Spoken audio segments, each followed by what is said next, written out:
My name is Nikki Buxton, along with my partner Jerry Larder. We started this. In 2004 we got our first two babies. They arrived in a bucket, two screaming babies in a little bucket. I promptly burst into tears, didn't know what to do with these guys, and we raised them and they eventually became free-flying birds. And the facility has just grown from there, of its own making.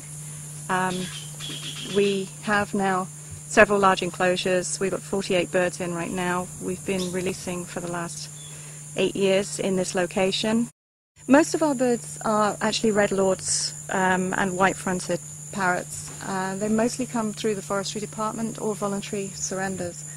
They're all in a shocking condition. I very rarely have decent-looking birds here. Most of them have terribly bad clipped wings, which means that we automatically have to keep them for at least a year before they have full flight capabilities and strong muscle tone.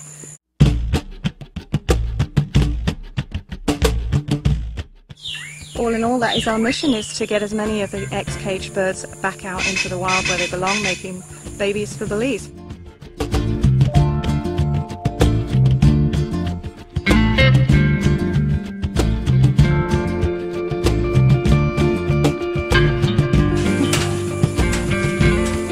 This was a result of the fundraiser we had in May at the High Commission.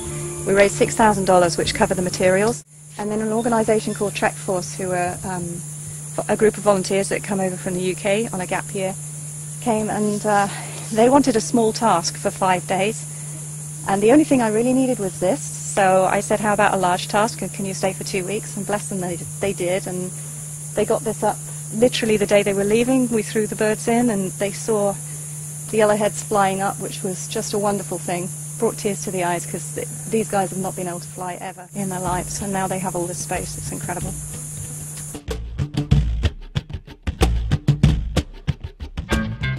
Up until last year we were totally privately funded. My husband works outside of the country and brings the money in to do that.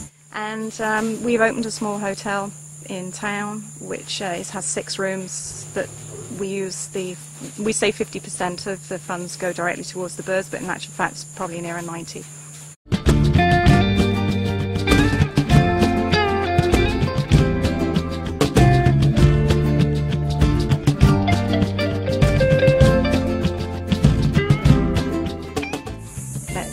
He's definitely my companion now. He spends an awful lot of time with me.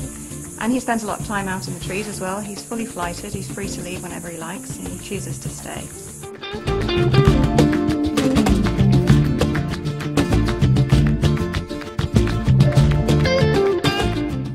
I've always advocated, when people say they have a pet parrot, I always say, can you pick your bird up? Chances are they say, oh no, he bites.